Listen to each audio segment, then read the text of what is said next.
이 시간 우리에게 주시는 하나님의 말씀은 요한복음 1장 9절에서 13절의 말씀입니다.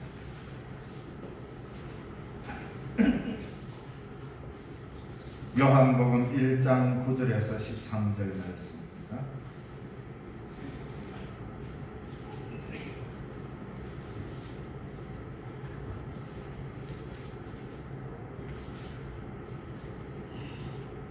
봉독해 드리겠습니다.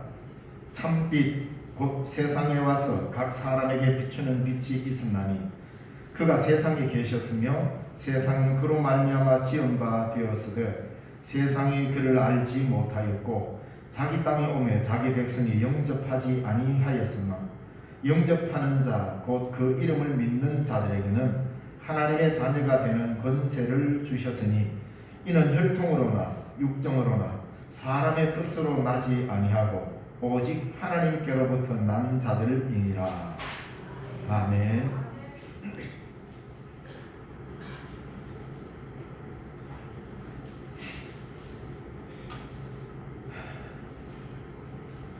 네, 지금 우리 상당히 긴 시간 몇 주 동안 전도에 관한 말씀을 토대로 해서 계속 말씀을 전하고 있습니다. 오늘도 여전히 요한복음 1장 12절 말씀, 많은 전도지에나 이런 데 기록되는 말씀 중에 하나지요. 영접하는 자 곧 그 이름을 믿는 자들에게는 하나님의 자녀가 되는 권세를 주셨으니 라는 말씀입니다.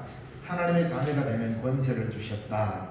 세상의 어떤 권세를 하나 더 더한다는 의미가 아니고 전혀 다른 권세를 준다는 겁니다. 계속 반복해서 전도에 관한 이 문구를 사용하는 이 본래 의미가 뭔지를 이야기하는 것은 다름이 아니라 우리가 바르게 말씀을 인식하고 바르게 전도해야 된다는 것입니다. 그저 세상의 다른 여타 종교와 비슷한 유의 종교가 아니라는 것입니다. 분명히 성경에서 말하고 있는 깊은 뜻이 명확하게 새겨져 있기 때문에 그래서 이 전도의 말씀이 한마디 울려 퍼질 때마다 사람이 살아나고 생명의 역사가 일어나는 것이 되는 거죠. 그래서 뭐 설교를 우리가 어째 다 기억하겠습니까?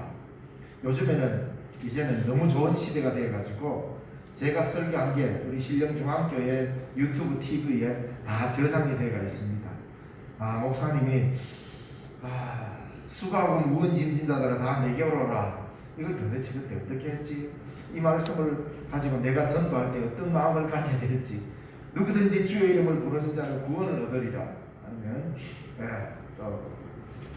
내 몸을 상하게 하지 마라 하면서 주 예수를 믿으라. 그리하면 너와 내 집이 구원을 받으리라. 이 말씀들을 도대체 어떻게 우리가 마음에 간직하고 전파해야 될까? 참 시대가 좋아서 이제는 유튜브에 다 기록되어 있습니다. 잘 모르면 설교 한번 더 들어보면서 주 예수를 믿으라 우리가 외칠 때는 이런 의미가 여기 있구나 알고 우리가 전도를 해야 될 것 같습니다. 왜 그러냐면 우리 개혁교회에서 아주 중요히 여기는 것 하나는 교회는 믿음의 아름다운 전승을 통하여서 이어져 간다라고 하고 있습니다. 그 전승에 대한 책임은 현재 우리에게 있는 거죠. 미래 세대들에게 너희들 앞으로 전승 잘해라 이게 아니라 지금 예수 믿는 오늘 우리가 우리의 신앙을 누구에게 전하고 전승시켜주지 않으면 신앙은 교회는 우리 대에서 끝나버립니다. 근데 이런 의식들이 많이 희박해졌어요. 아이고만 내 하나 믿고 천당 가면 그만이지 이 생각. 그래서 신앙을 지극히 개인적인 것으로 만들어버리는 이 일에 현대 여러 가지들이 작용하는 거죠. 그 중에 하나가 개인 이기주의. 개인주의가 극대화되면서 신앙을 개인 구원으로 몰고 가다 보니까 공동체 정신이 희박해진 거예요. 그리고 그 공동체라는 것은 그냥 우리끼리 모여있는 이 사람들만이 공동체가 아니라 앞으로 신령중앙교회, 한국교회라고 하는 이 공동체 안으로 들어오는 모든 이들, 과거부터 지금과 미래까지 모든 이들이 다 그러니까 장소적 공동체만 말하는 것이 아니라 시간적 공동체도 알고 있어야 되는 겁니다. 그러니까 우리가 공동체 정신을 가져야 된다는 것은 앞으로 우리 교회에 들어와야 될 수많은 구원받을 영혼들도 우리의 공동체라는 것을 알고 이 공동체를 계속 일구어 가도록 만들어 가야 되는 거죠. 그러니까 여기에 대한 우리의 전성의 책임과 사명이 없으면 교회는 아마 이제 나이가 드신 여러분들이 가고 나면 끝나버립니다. 아마 하나님 앞에 가면 우리 모두는 바로 이 공동체의 전성에 대한 책임을 다하지 못하고 왔다라고 꾸중들을지도 모릅니다. 한국교회가 앞으로 굉장한 어려움에 봉착했습니다. 왜냐하면 다 이기주의적인 신앙생활을 내 하나 예수 믿고 천당 가면 끝나는 겁니다. 이웃이 어떻게든 상관없습니다. 그것이 조금 더 확대돼가지고 우리 교회만 잘 되면 된다 이겁니다. 그래서 남의 교회 어떻게 되든 옆에 이웃 교회 어떻게 되든 상관하지 않고 내 교회 하나만 잘하면 된다 하면서 자기 교회 중심적, 즉 뭡니까? 개교회주의, 교회 이기주의에 빠진 거죠. 자, 이걸 좀 더 넘어가면 뭡니까? 아이고 막 우리 노회만, 우리 교단만, 예수 그리스도 안에서 우리 모두는 한 몸이요 하나의 교회입니다. 바로 이거를 일구어 가기 위해서 우리 모두는, 전 세계 모두는 그리스도 안에서 하나의 몸으로 그리스도의 교회로 존재한다라는 것을 알리고, 조금 신앙의 형태가 다르고 조금 주장하는 바가 다르고 좀 예식과 예전이 좀 달라도 우리 모두는 그리스도 안에서 한 피 받은 한 형제라고 하는 큰 의미의 공동체를 이루기 위해서 시작한 게 에큐메니칼 운동이고, 이것을 제도적으로 잘 해보자 해서 시작한 게 세계교회협의회, WCC나 복음주의 연합운동 이런 것들이 있습니다. 그래서 우리는 영천시에 소속되어 있으면서 영천시에 있는 교회들끼리 또 연합도 하자 하고 영천시 교회연합회에 우리가 적극 참여하고 하는 겁니다. 바로 이것을 깨나가지 않으면, 교회 이기주의를 타파하지 않으면 이제 교회는 하나의 성으로서만 뚝 떨어져서 존재하면서 거의 기독교적 힘을 발휘하지 못하고 얼마 가지 않아서 소멸될 위기에 처할 것입니다. 그러나 우리는 희망을 가집니다. 그래도 그렇게 해서는 안 되겠다라는 위기의식을 가지고 그래도 말씀을 나누고 공동체의식을 갖고 하나님의 교회를 올바로 세워가자는 이 거룩한 마음들이 여러분 속에 있는 줄 압니다. 그래서 가깝게는 가족을, 또 더 가깝게는 우리 이웃을 향하여서 복음을 전하고 예수 믿도록 해나가야 이 전성이 계속 이어지는 것입니다. 그래서 오늘은 영접하는 자, 곧 그 이름을 믿는 자들에게는 하나님의 자녀가 되는 권세를 주셨다.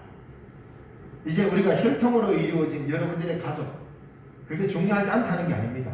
그것으로 인해 가지고는 참 생명과 참 빛에 참여할 수 없다는 겁니다. 정말 놀라운 선언을 하는 겁니다. 육정으로나 혈통으로나 사람의 뜻으로 나서는 안 되고 하나님의 뜻으로, 하나님께로부터 난 자, 그리스도를 영접하여 하나님께로부터 난 자로 통하여서 하나님의 가족을 구성하는 새로운 공동체를 이야기하고 있습니다. 바로 그것이 영접하는 자, 곧 그 이름을 믿는 자들에게는 하나님의 자녀가 되는 권세를 주셨다. 바로 이 의미입니다. 자, 요한복음은 시작하면서 생명과 빛, 그 생명과 빛이 누구인지를 지시하면서 이 복음이 시작됩니다. 모든 인류는 생명과 빛으로 초대를 받고 있고요. 아니 본래 인간은 태초부터 하나님께서 천지를 지으실 때 생명과 빛 안에서 살도록 지은 바 되었는데 죄와 죽음의 어둠 속에 빠져버렸다고 진단하는 것이 성경의 인간입니다. 본래는 우리가 살아가는 것이 생명과 빛 안에서 살도록, 하나님과 교제하면서 살도록 지음받았습니다. 그래서 우리에게 하나님의 형상이 있다는 것은 뭐 내 가슴 속에, 내 영혼 속에 뭔가 하나님의 모습이 새겨져 있다, 그걸 심리학적으로든 자연과학적으로든 뭐 엑셀을 찍어서라든지 나타낼 수 있는 것은 전혀 없습니다. 왜? 성경에서 우리에게 하나님의 형상이 주어졌다는 것은 하나님과 약속할 수 있는 계약의 관계이고 하나님과 더불어 교제할 수 있는 관계 속으로 들어간다는 이 차원입니다. 그래서 세상의 모든 만물은 하나님의 다스림을 받지만 하나님과의 교제할 수 있도록, 하나님과 친밀하고 하나님의 교제 속으로 들어가고 하나님과 계약 관계를 맺을 수 있는 이 관계는 사람밖에 없었잖아요. 이게 바로 하나님의 형상이죠. 그래서 우리는 생명과 빛으로 살아가도록 지원받았고 그렇게 인도되었는데, 우리는 죄와 어둠 속에 빠져버렸다 이 말입니다. 그래서 빛이신 예수님께서 생명을 선사하시려고 이 땅에 인간의 몸을 입으시고 오셨습니다. 그런데 어둠에 살다 보니까 빛이 왔음에도 불구하고 깨닫지 못하고 어둠이 우리의 본래 삶이라고 착각하고 오히려 어둠의 삶이 정상이라고 생각하고 그렇게 살아가고 있습니다. 그래서 이 땅에서 잘 먹고 잘 사는 게 곧 행복이고 그렇게 살아가는 것이 예수 잘 믿는 삶이고 이렇게 다 규정해버리는 겁니다. 너무나도 쉽게 내 스스로 성경에서 뭐라고 말하는지는 별로 신경 안 씁니다. 그래서 여기서 잘 되고 잘 먹고 잘 살고 행복하게 사는 것만 생명의 삶인 것처럼 이야기해버리는 경우가 얼마나 많습니까? 자, 이제는 이 세상을 제대로 볼 수 있는 빛이 왔다고 그분이 바로 예수님이라고 외치고 있습니다. 본래 인간은 하나님의 지음받은 하나님의 자녀로 살아야 되는데 어둠을 더 좋아하는 세상의 빛으로 예수님이 오셨지만 우리는 몰라봤어요. 그 예수님이 다시 우리 인생을 부르시는 겁니다. 그래 살지 마라. 지금 이 세상에 이미 빛이 왔다. 그 빛을 제대로 찾아라. 그 빛을 제대로 본래 하나님이 우리를 지으실 때에 어떻게 지으셨는가? 본래 이런 빛 안에서 살도록 이렇게 살아가는 게 아니고 지금 우리가 세상에서 이렇게 살아가는 이 삶이 아니라 예수 그리스도의 생명의 빛 안에서 그렇게 살아가도록 본래 그래 지었는데 우리가 이걸 떠나서 지금 우리가 현재 이 삶을 살고 있다는 겁니다. 그러면은 그 삶으로의 돌이킴, 회개, 영접이 뭐냐? 그러면서 오늘 본문에 영접하는 자, 곧 그 이름을 믿는 자를 하나님의 자녀가 되는 권세로 회복시키고자 오셨습니다. 뭡니까? 없던 것을 다시 만드는 게 아니라 우리에게 그 권세를 주시려고 우리를 회복시키려 오셨습니다.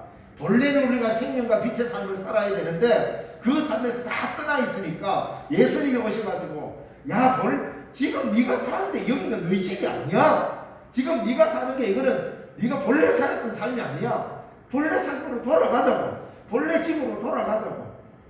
그 길이 뭡니까? 그리스도를, 예수 그리스도를 영접함으로 인하여서 이 길이 열리고 지금 너희들은 세상의 죄의 종이 되고 세상의 자녀가 되어 있지만 예수 그리스도를 영접하는 순간 하나님의 자녀로 하나님에게로부터 다시 태어나는 이 일을 우리는 봐야 되고 이것이 우리에게 생명이고 빛이다. 이 이야기를 하는 겁니다. 그래서 들어보니 그런 것 같구나 라고 이해는 되는데 도대체 예수님이 참 빛이다, 생명이다, 왜 그런 말씀을 하셨어요? 그래서 9절에서 10절에 참빛 곧 세상에 와서 각 사람에게 비추는 빛이 있었나니 어느 누구도 이 빛에서 제외되지 않았습니다. 모두에게 이 빛이 비쳤다는 겁니다. 그가 세상에 계셨으며 세상은 그로 말미암아 지은 되었으되 이 말은 뭡니까? 본래 이 세상은 참 빛으로 지었다 이 말입니다. 참 생명으로 지었다. 이 본래 이렇게 사는 게 아니라 참 빛으로 세상을 지음받았고 그런데 문제는 이 세상이 그를 알아보지 못했다라고. 그리고 자기 땅에 자기 백성을 위해서 왔는데 알아보지 못했다. 오히려 영접하지 아니하고 거부해버렸다. 바로 이런 상황이 지금 우리 인간이 처한 상황이라는 거죠. 여기에서 그럼 우리는 어떻게 해요? 그 이름을 영접하는 자, 바로 그에게 하나님은 다시 하나님의 자녀가 되는 권세를 주십니다. 하나님의 자녀가 되는 권세를 덧입는다. 그래서 9절의 10절은 엄청난 모순적인 말 같고 역설적인 말을 하는 것 같습니다. 참빛, 세상에 와서 각 사람에게 비추는 빛. 이 빛, 참빛은 특정한 사람만 골라서 비추지 않습니다. 하나님의 구원이 어떤 특정한 인종에게만 한정되는 것도 아닙니다. 그래서 백인들만 구원받는 것도 아닙니다. 옛날에 한때는 흑인은 영혼이 없다라고 이렇게 이야기하면서 행했던 적이 있습니다. 그런 교회의 과오를 회개를 해야겠죠. 모든 사람에게, 각 사람에게 비추어 주십니다. 어느 누구도 이 빛에서 제외되지 않습니다. 그래서 복음은 특정한 사람에게만 전하고 특정한 사람만 누리는 특권이 아닙니다. 모두에게. 참 빛이라면 저 높고 천상에 머무는 신비한 영역에 있는 빛이 아니고 각 사람 각각에게 비추기 위하여 세상에 내려와야 그게 참빛입니다. 많은 사람들은 참빛, 이 땅에서는 도저히 찾을 수 없는 빛, 저 하늘에 가서 영원한 세계에서만 비추는 그 빛이 참빛이라고 여기는데, 그렇게 생각했던 게 누굽니까? 고대 이단 영지주의입니다. 그 빛 속으로 들어가는 빛의 자녀들, 바로 그게 영지주의가 생각했던 겁니다. 그런데 기독교는 그걸 완전히 뒤엎어버린 거예요. 고대의 사람들의 생각 자체를 뒤엎고, 참빛이란 하늘의 영역에 맡겨놓고 하늘에서만 짠하고 빛나는 게 아니라 이 땅에 와서 각 사람에게 다 비춰줘야 그게 참빛이다 이 말입니다. 기독교의 복음은 이런 겁니다. 특정한 인간에게 한정되는 것도 아니요, 특별한 영역에 있는 신비의 영역에다가 묶어놓은 것도 아니요, 14만 4천 명만 빛을 받아 구원한다는 이 땅의 그 소리를 하는 이런 교리와는 전혀 다르다 이 말입니다. 모든 각 사람에게 이 빛이죠. 구원받을 숫자가 마치 정해져 있는 것처럼 이야기하는 모든 그릇된 교리들을 반박합니다. 예수의 참빛은 이 세상 모든 사람, 각 사람에게 다 비춰줍니다. 영접하느냐 안 하느냐에 달린 거죠. 차별이 없습니다. 하늘 위에서 홀로 찬란하게 빛을 발하는 것은 참빛이 아닙니다. 마치 그 빛 속에 들어갈 수 있는 자격을 획득하는 것 아닙니다. 우리는 그 하늘의 찬란한 빛 속으로 들어가는 이런 사람들을 구원받았다고 말하지 않습니다. 구원은 그렇게 가는 게 아닙니다. 구원은 참빛이시고 참생명이신 그리스도가 이 땅에 이 빛을 빛으로 오신 게 구원입니다. 우리가 가는 게 구원이 아니고, 왜 기독교의 구원을 이상하게 만드는지 모르겠어요. 기독교의 참된 구원은 우리가 하늘로 뿅 올라가는 게 아니고 그리스도가 오심으로 인하여 이미 구원이 이루어진 겁니다. 왜? 구원을 위하여 오셨죠. 여기서 기독교의 구원을 이야기해야 되는 겁니다. 그래서 죽어서 천당만 간다? 아니에요. 이미 그리스도가 우리에게 오셔서 참생명의 빛을 우리 모두에게 비춰주셨습니다. 그 빛을 영접하는 우리가 구원을 얻은 것이지요. 그래서 참빛은 저 천상에만 빛나고 높은 곳에 활짝 휘황찬란하게 빛나는 빛이 참빛이 아니고, 이 세상에 와서 각 사람에게 비춰지는 빛이 참빛이다. 이게 그리스도의 빛이다 이 말입니다. 그래서 영지주의자들이, 이단들이 이 땅에 활개칠 때 마치 자기들만이 거룩한 지식을 깨닫고 그 참빛에 관한 빛의 자녀라고 막 그러고 다녔습니다. 그래서 누구든지 신비한 지식을 깨닫고 영적인 지식을 깨달아야 이 빛에 들어갈 수 있고, 그게 구원으로 여겼던 거죠. 그 기독교는 요한복음에 정면으로 반박합니다. 무슨 소리 하고 있냐고. 참빛으로 올라가는 게 아니라 그 참빛이 이 세상에 왔다는 겁니다. 참빛이 이 세상에 와버렸고, 너희들은 이 세상을 아주 이상하고 이 세상은 아주 열등한 것으로 생각하지만 하나님이 지은 피조물이고 하나님이 손수 지은 곳이고 하나님의 참빛이 이곳에서부터 시작되었고 하나님의 참빛이 이 땅에 와버렸다. 그래서 이 땅을 아주 나쁜 땅으로 보지 마라, 이 말 아닙니까? 그리스도께서 오신 땅이 되었다. 그 기독교인은 이 세상의 역사와 이 세상을 바라보는 눈이 전혀 다른 입장을 갖고 있습니다. 세상에 와서 각 사람에게 비추는 빛으로, 모든 사람에게 빛으로 드러난 분이 그리스도십니다. 참빛. 빛이면 빛이지 왜 또 참빛이라 그랬을까? 이 말 뒤에는 그래 뭡니까? 그러면 가짜 빛도 있다 이 말이잖아요. 안 그렇습니까? 참빛이 있다. 참빛이 세상에 왔다. 그러면 빛이 아닌데 빛으로 착각하고 우리가 와 좋다라고 여기는 가짜 빛도 있다 이 말이잖아요. 이 말 속에 그 의미가 들어있습니다.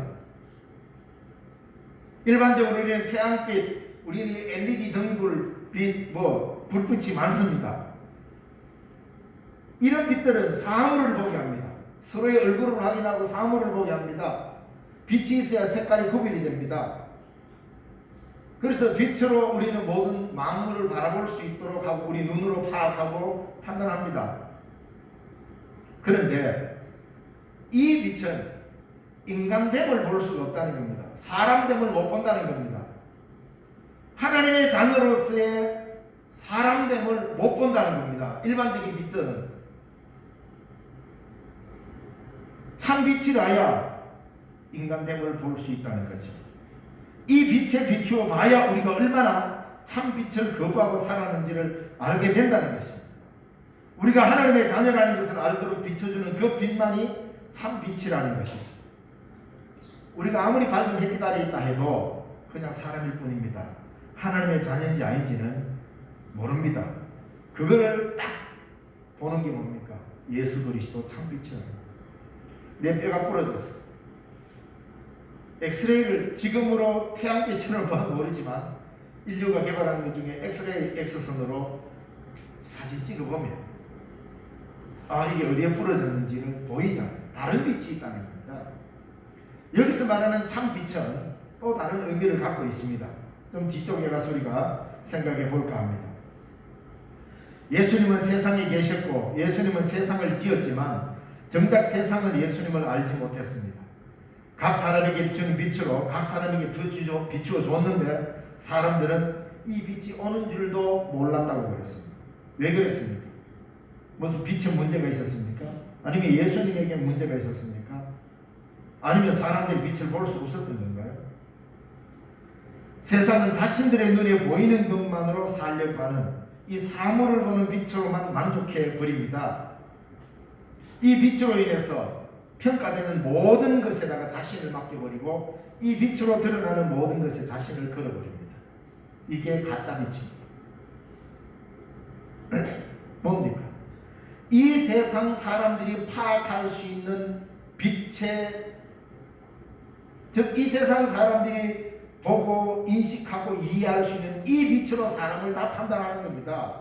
그래서 이 세상에서 성공했느니 부자가 되었느니 명예를 누리니 권력을 누리니 하는 이 모든 것들로서 이러한 세상의 빛들은 참빛을 가리버리고 세상의 빛에 몰두하게 만들어버립니다.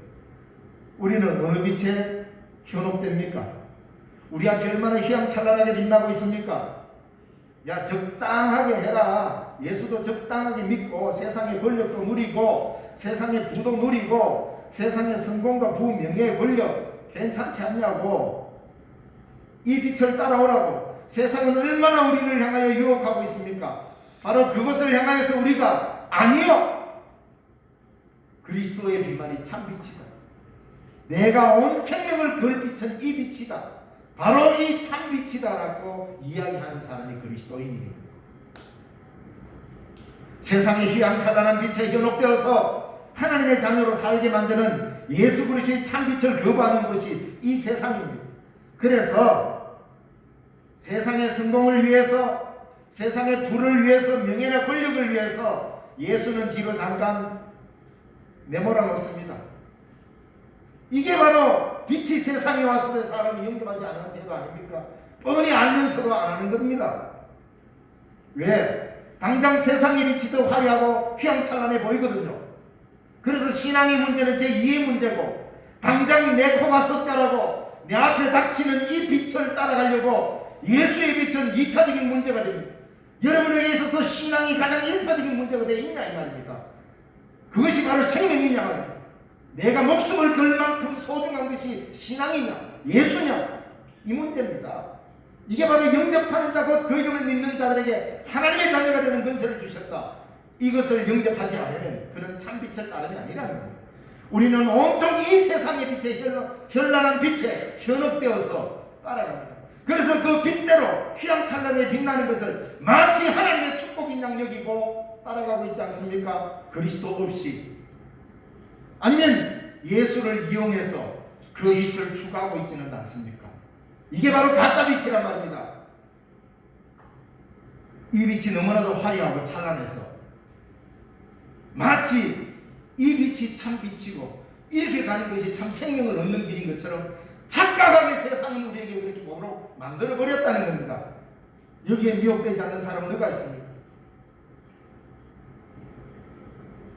이거 거부하는 것이 쉽지 않습니다. 저도 설교는 이래 하지만 여러분 이거 따라가기가 쉽겠습니까? 그래 예수님이 오셔서 각 사람에게 참빛을 비춰줘도 본체 많지 않습니다. 아이고 주님 나도 좀 먹고 삽시다. 이거 아닙니까? 그러면서 하나님의 자녀로서의 권세는 2차적입니다. 아이고 그거는 뭐 나중에 천당 가서는 누리고 이래 되는 거 아닙니까? 이게 바로 세상의 빛을 따라가는 겁니다. 참빛을 거부하는 행동인 것입니다. 솔직하게 우리도 이 세상의 화려한 빛들에 몰두하다가 예수 그리스도의 참빛을 따라가지 못하는 것이 아닌지 돌아봐야 합니다. 어떻게 해서든지 나 자신을 드러내야 하는 것은 세상의 빛에 비추고자 하는 것일 뿐입니다.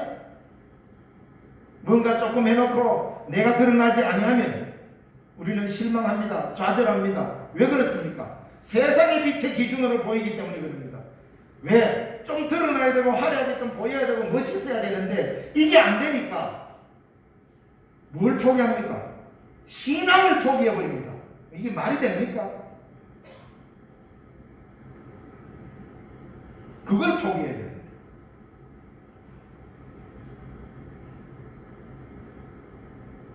우리는 가슴에 손을 얹고 예수 그리스도의 참빛을 따라가는데 가장 방해가 되는 나만의 빛이 뭔지를 솔직하게 하나님 앞에 내놓아야 됩니다. 그게 자존심입니까? 명예입니까? 돈입니까? 권력입니까? 그 빛은 우리가 보기에는 밝게 빛나는 것 같지만 우리에게는 가장 치명적인 어둠이라는 사실을 알아요. 그리스도의 참빛에 참 생명에 나아가지 못하게 만드는 그럴듯한 빛입니다. 내가 추구하고 따라가야 되는 것 같이 보이지만 그 빛들은 세상의 어둠입니다. 나를 치명적이게 그리스도의 생명에서 멀어지게 만드는 것입니다. 각자에게 아마 그리스도의 빛에 따르지 못하게 만드는 각자의 어둠은 각자가 알 것입니다. 그것을 하나님 앞에 내어놓고 철저히 회개하고 깨부시지 아니하면 하나님의 자녀의 권세를 2차적인 것으로 여기기 때문에 그렇게 가게 되어 있습니다. 그래서 오늘 이 본문의 말씀은 사실 굉장히 두려운 말씀입니다. 참 생명으로 돌아오라. 너희들이 살아가는 멋지게 사는 것, 폭나게 사는 것, 그게 제대로 삶인 줄 아느냐? 아니야. 그게 바로 가짜의 삶이야. 하나님의 자녀로서 살아가는 삶이야말로 진정한 생명의 삶이라는 것. 그걸 예수 안에서 누려보라는 거예요. 하나님의 자녀의 권세를 한번 얻어보라는 겁니다. 그렇게 하는데도 당장 내 눈에는 참빛보다는 이 세상의 화려한 빛들이 더 멋있게 보이는 게 인간의 죄의 눈길입니다. 그래서 다 빠지는 거예요. 세상에는 많은 가짜의 빛들이 휘번덕거리고 있습니다. 그리스도인을 미혹하려고 합니다. 이 미혹하는 것은 어둠만이 아닙니다. 참빛을 보지 못하게 하는 화려한 세상의 빛들은 빛으로 가장했지만 우리를 어둠으로 몰아넣는 치명적인 빛입니다. 모두가 빛이라고 따라가는 것은 사실 빛이 아닙니다. 오직 예수 그리스도만이 참 빛입니다. 그리스도를 통하여 우리에게 주어진 가치, 그것이 바로 생명이고 빛이라고 성경은 말하고 있습니다. 이 세상에서 누리고 싶은 것 많이 누리고 산다고 해서 생명을 보장받는 것은 아닙니다. 소유를 많게 하여 생명을 보장받으려는 것은 참 생명이 아닙니다. 권력으로 지키는 생명은 권력으로 세상의 생명, 권력으로 지켜지는 세상의 생명은 생명이 아닙니다. 오히려 자기를 내어주고 자신을 십자가에 못 박고 섬김과 낮아짐과 발씻김을 통하여서 나누는 생명만이 참 생명입니다. 이게 바로 예수님이 우리에게 주시는 생명입니다. 이 생명의 세계로 들어오라는 겁니다. 그것은 바로 하나님의 자녀가 감당해야 되는 특권입니다. 여러분, 교회에서 마르게 섬기고 발씻기는 것은 왜 내만 해야 돼? 아니에요. 아이고 저질 사람 맨날 댕장 놀고 왜 내만 고생해야 돼? 그 생각을 고쳐야 됩니다. 왜 그렇습니까? 내가 섬기는 것은 억지로 하는 일이 아니라 하나님의 자녀가 할 수 있는 특권입니다. 섬김. 섬김은 특권이지 일이 아니에요. 그러니까 전혀 다른 세계를 보라는 겁니다. 그래서 예수 그리스도를 영접하고 나면 일이 달라지게 되어 있습니다. 온 힘을 다해, 좀 과하게서 뼈가 부러질 만큼 있는 힘을 다해서 섬겨도 그것은 고생이 아니고 하나님의 자녀로서 그 누구도 할 수 없는 하나님의 자녀로서만 할 수 있는 특권을 내가 누리는 것입니다. 그게 그 시각으로 바라봐야 예수 안에서 참 생명이 뭔지를 알게 될 것입니다. 그래서 왜 나만 해야 돼? 그건 아직 하나님의 자녀의 깊이를 모르기 때문에 이거는 반드시 내가 해야 돼. 이래 돼야 되는데 왜 나만 이 고생해야 돼? 하는 순간 하나님의 자녀가 아니라 세상의 빛의 기준으로 교회를 판단하기 때문에. 안 그렇습니까? 세상에서는 공평을 이야기하고 평등을 이야기하지만 그 공평과 평등이 진짜 평등입니까? 모두 다 똑같이 수고하고 똑같이 해야 돼. 맞는 것 같지만 그거 틀렸습니다, 여러분. 옳은 이야기가 아닙니다. 왜 교회에서도 그렇게 해야 됩니까? 예수님께서는 아침에 들어온 사람, 전신 때 들어온 사람, 해질녘에 들어온 사람, 포도원에 일하는 사람, 그들 모두가 먹고 살 수 있도록 다 주셨어요.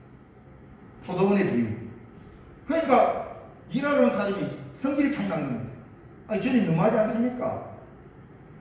아니 늦게 온 사람한테 한 데나리온 줘놓고 일찍 온 우리한테는 왜 세 데나리온 안 주고 똑같이 한 데나리온 줍니까? 야 이 사람아, 니한테도 한 데나리온 약속했고 이한테도 한 데나리온 했고 여기한테도 한 데나리온 약속했는데 내가 약속한 대로 다 똑같이 줬다고 해가지고 내가 선하게 한 걸로 너희들은 그렇게 분노하느냐? 이 이야기 무슨 이야기입니까 이게? 교회의 평등은 세상의 평등 기준과 다릅니다. 세상의 빛으로 해석하는 평등과 교회의 이야기는 다릅니다, 여러분. 그 똑같이 세상의 빛으로 교회 안에서도 이해해요. 그래서 똑같이 나누는 거, 그거는 교회 밖에서 합니다. 교회 안에서는 그 기준이 없습니다. 그리스도 안에서는 섬김만이 유효합니다. 희생과 나눔, 이것이 예수 안에서 발견되는 참 생명을 살아가는 길입니다. 그러므로 왜 내만 맨날 고생해야 돼? 아니, 왜 내만 맨날 고생하는 게 아니라 하나님 어떻게 나한테 이런 특권을 이렇게 부어주십니까? 이래 이야기합니다. 왜? 섬김은 그리스도인의 특권입니다. 의무가 아닙니다. 그러니까 전혀 다른 시각, 다른 빛으로 보기 시작합니다. 그리스도인은 세상이 판단하는 세상의 평등이라고 하는 기준과 빛으로 보는 게 아니라 예수 그리스도의 눈길로 바라볼 수 있도록 이 빛으로 초대된 사람들입니다. 그리고 그 생명을 누리는 겁니다. 그게 쉽지 않지요. 왜? 우리는 너무나도 세상의 빛에 노출돼 가지고 살아가다 보니까 그리스도의 빛을 따라 살아가기가 쉽지 않습니다. 13절 말씀에 이는 혈통으로나 육정으로나 사람의 뜻으로 나지 아니하고 오직 하나님께로부터 난 자들이니라. 우리는 누구누구의 아들로 살아갑니다. 그렇지 않습니까? 저도 마찬가지입니다. 누구누구, 저희 아버지 누구, 어머니 누구, 당연히 그렇게 살아갑니다. 인간의 혈통 자체가 나쁘다는 거 아닙니다. 우리들의 가족 제도를 폄훼하거나 멸시하는 것은 아닙니다. 예수님께서도 처음 기적을 일으킨 곳은 어디입니까? 가정입니다. 그것도 뭡니까? 한 가정이 이루어지는 결혼식에서 물로 포도주로 만들었습니다. 예수님의 첫 기적은 가정이 시작되는 데서 일으켰습니다. 그러니까 가정이 굉장히 중요한 걸 예수님도 압니다. 그리고 혼인잔치집에 예수님이 기적을 일으키러 가는 그 집에서 무게 다 잡고 인상 쓰고 있었겠습니까? 예수님이 얼마나 기뻐했겠습니까? 예수님의 친척집이니까. 그 혼인집에서 얼마나 즐거워했겠습니까? 제자들하고 야야 포도주 걱정하지 말고 마시라. 안 이랬겠습니까? 물론 포도주까지 만드셨는데 굉장히 좋은 분위기로 그 잔치집에서 예수님은 함께 즐겼을 것입니다. 혼인집이니까. 장례식이 아니잖아요. 그러니까 예수님은 이 가정의 신앙을 굉장히 소중히 여겼습니다. 그리고 가정은 신앙을 전승시키는 가장 아름다운 공동체이기도 합니다. 그런데 요한복음에서 말하는 진정한 자녀됨은 우리 모두가 하나님의 자녀가 되는 것이라고 가르칩니다. 혈통을 이어감으로 세상은 유지되는 것 같지만 예수님께서는 하나님의 자녀가 되는 것으로 이 세상이 아름답게 유지된다고 선언하는 것이에요. 일반 가정을 무시하는 게 아니라 이제는 전혀 새로운 가족의 형태를 만들겠다는 겁니다. 그게 뭡니까? 그리스도를 영접함으로 인하여서 하나님의 자녀가 되는 권세를 누리는 새로운 형태의 가정. 그거는 혈통으로도 육정으로도 사람의 뜻으로 만들어지는 것이 아니라 그리스도를 영접함으로 인하여서 이루어지는 새로운 가정, 하나님의 가족이 된다. 이게 뭡니까? 지금 저와 여러분이 하나님의 가족으로 산 공동체로 있잖아요. 그러니까 우리가 한 교회 안에 있으면서 얼마나 서로 사랑하고 용납하고 섬기고 살아야 되는지를 가르쳐 주는 것입니다. 영접하는 자고 그 이름을 믿는 자들에게는 하나님의 자녀가 되는 권세를 주셨다. 이 세상에는 혈통으로 태어난 자녀들로 구성되어 있습니다. 가족은 가장 강력하고 아름다운 공동체입니다. 하나님께서 우리들의 가정을 축복하셔서 평안의 복이 넘쳐나기를 저도 간절히 바랍니다. 여러분 각 가정마다 하나님의 놀라운 복이 있고 평강이 있기를 저는 늘 기도합니다. 이 가정이 필요 없다는 게 아닙니다. 이 가정을 잘 이어가고 신앙의 전승을 자녀들에게 잘 시키는 것 매우 중요하고 또 그렇게 해야 됩니다. 그런데 우리는 하나의 가족을 더 만들어야 되는 겁니다. 참 비단에서 생명을 누리는 그리스도의 참된 가정은 그리스도를 영접함으로 만들어지는 진정한 영적 가족이 되는데, 이러한 가족은 하나님의 자녀의 권세를 가진 하나님의 가족이 된다는 것입니다. 혈통으로서 우리가 이루어진 이 가족 중요합니다. 반드시 그 가족을 지켜야 됩니다. 그 가정을 깨뜨린 자는 하나님의 저주를 받을 것입니다. 그러나 더 나아가서 우리의 이 하나님의 가족으로서의 교회 공동체, 얼마나 아름다운 공동체입니다. 바로 하나님의 자녀의 권세를 누리는 공동체를 이루어가야 합니다. 이것은 혈통으로나 육정으로 이루어진 가정이 아니라 참 비단에서 참 생명을 받는 영접하는 자의 가족입니다.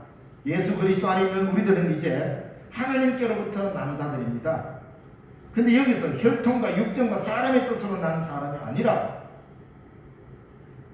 이 뭡니까? 우리는 이렇게 자랑합니다. 우리 가문이 어떻고 내 혈통이 어떻고. 저도 밀양박가라고 어릴 때는 뭣도 모르고 엄청 자랑했습니다. 나를 봤더니 별로 큰 것도 아닌데 그냥 어릴 때 외웠던 게 평생 가는 것 같아요. 설교 시간에 뭐 내 족보 이야기하는 거죠.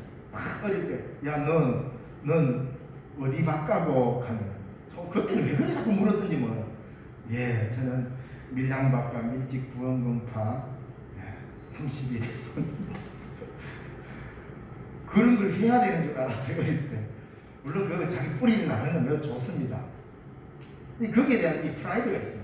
물론 가문이 뭐 좋은 가문도 있고 나쁜 가문도 뭐 옛날 사람들 했지만 지금 그거 벌써 요한복음이 기록될 당시, 지금부터 2000년 전에 바로 그런 것들을 다 타파해버렸어요. 놀랍지 않습니까? 그 당시에 혈통, 가문, 인종 얼마나 귀히 여긴 됩니까? 2000년 전에 고대 사회에. 그런데 그때부터 벌써 예수님은 그걸 다 타파해버렸습니다. 그걸로 가지고 하나님의 가족 되는 거 아니다. 뭐 내가 유대인이라고 어깨 힘주지 마라. 헬라인이라고 기죽지 마라. 이방인이라고 기죽지 마라. 이제 그거 다 지나가 버렸다. 그럼 딱 하나입니다. 예수 그리스도를 영접하느냐 안 하느냐 이 문제에 달렸다는 겁니다. 이제는 하나의 문제만 있는 것이지 이제는 인종과 혈통과 이가 필요 없다는 겁니다.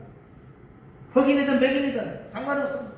그리스도 예수 안에서는 모두 다 하나님의 자녀가 되는 권세로 하나님의 가족이 된다고 말합니다. 그래서 혈통, 육정, 사람의 뜻으로 난 사람이 아니라, 그러니까 뭡니까? 너희들 정신 똑바로 차려라. 이제는 자랑의 근거를, 나 자신의 인간됨의 근거를 두지 말라는 말입니다. 그래서 우리는 온통 혈과 육과 사람의 뜻을 자랑하고 드러내지 않습니까? 내가 얼마나 뭘 했니? 내가 얼마나 잘했니? 이렇게 하면서 자신의 혈통적인 것들, 자기적인 것들을 자랑하는데 이거 다 소용없는 일이라는 거예요. 그럼 뭘 자랑해요? 생명과 빛, 그걸 자랑해라. 전혀 자랑이 그걸 달리면 예수 그리스도를 영접한 하나님의 자녀, 하나님으로부터 난 자들이라야 참 빛을 따르는 예수의 사람이 되는 것이죠. 예수의 사람이라는 것입니다. 우리 모두는 하나님의 자녀의 권세를 가지고 하나님께로부터 난 자들입니다. 이제는 삶의 근거와 방향이 세상 사람들과는 전혀 다른 길을 걸어감을 알아야 합니다.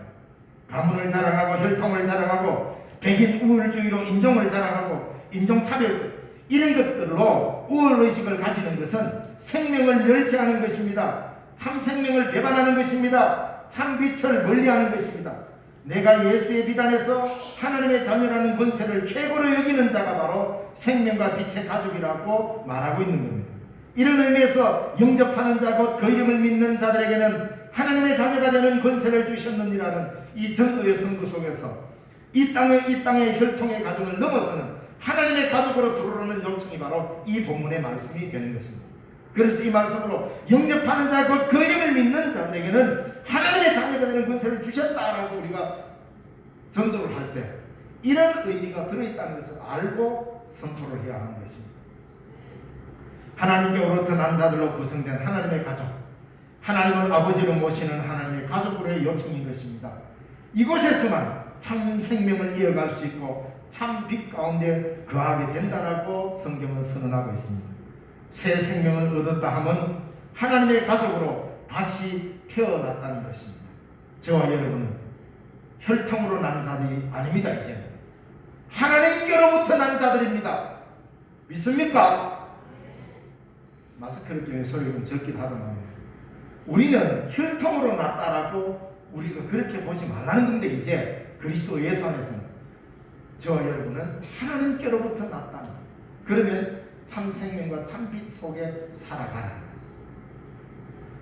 이게 우리에게 있어서 유일한 자랑거리가 되라 이 말입니다. 그러면 세상의 빛들로 휘황찬란하게 우리를 유혹하는 그 모든 빛들이 다 하찮아 보입니다. 그래 될 때 이 땅의 그리스도인은 이 땅의 교회는 전혀 새로운 힘을 발휘하게 될 것입니다. 기도하겠습니다. 살아계신 하나님 아버지 은혜를 감사드립니다. 이 시간도 주의 은혜로 저희들을 부르시고 말씀을 듣게 하시니 감사합니다. 늘 하나님의 뜻을 따라 살아가는 저희들 되게 하시고 말씀에 붙잡힌 바 되게 하시고 예수 그리스도 안에서 참 생명을 누리고 참 빛을 따라가는 우리의 걸음이 되도록 축복하여 주시옵소서. 영접하는 자 곧 그 이름을 믿는 자들에게는 하나님의 자녀가 되는 권세를 주셨다고 했습니다.